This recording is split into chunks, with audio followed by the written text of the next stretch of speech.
तुमच्या आयुष्यामध्ये असे काही अवघड प्रसंग येतील की जिथे तुम्हाला कोसळण्याची भावना येते किंवा खूप जास्त आपल्यावरती सगळ्या गोष्टी डोक्यावरती आल्यात आणि आता आपल्याला मोकळी वाट दिसत नाही असं जेव्हा वाटायला लागतं, तेव्हा सुद्धा आपल्याला थोडा वेळ स्वतःला देणं गरजेचं आहे. कारण काय होतं, आपण सतत त्याच त्याच गोष्टी मनामध्ये घोकत राहतो आणि मग आपल्याला सोल्युशन्स दिसत नाही. आपल्याला मोकळी वाट करण्यासाठी आधी शांत होणं गरजेचं असतं. जर आपण शांत आणि स्थिर असलो मनाने, तरच आपल्याला सोल्युशन्सकडे जाता येतं किंवा मोकळी वाट काढता येते. आपल्याला प्रॉब्लेम्समधून बाहेर पडण्यासाठी ताकद मिळते.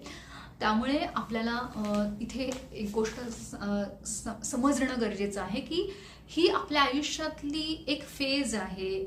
हा एक प्रसंग आहे ज्याचा परिणाम आपल्यावरती होतो आहे आणि तो तात्पुरता आहे. तो पूर्ण आयुष्यभर नसणार आहे. म्हणजे आता वर्षभरानंतर, 2 वर्षानंतर मी या गोष्टीचा विचार केला तर मला वाटेल, अरे हे काही क्षुल्लक होतं किंवा ते फारसं नव्हतं, आपल्याला जमू शकणार होतं, पण आपण उगाचच त्यावेळेला इतके रडत राहिलो किंवा आपण त्याच्यामध्ये अडकत राहिलो असं वाटू शकतं. त्याच्यामुळे आत्ता हा विचार आपण केला पाहिजे की हे जे काही घडलेलं आहे किंवा आत्ता जो काही त्रास होतोय, हे माझं पूर्ण आयुष्य नाही आहे. हा माझ्या आयुष्यातला एक टप्पा आहे, एक फेज आहे, ज्याच्यातून मला बाहेर पडण्यासाठी स्वतःला तयार करायचं आहे.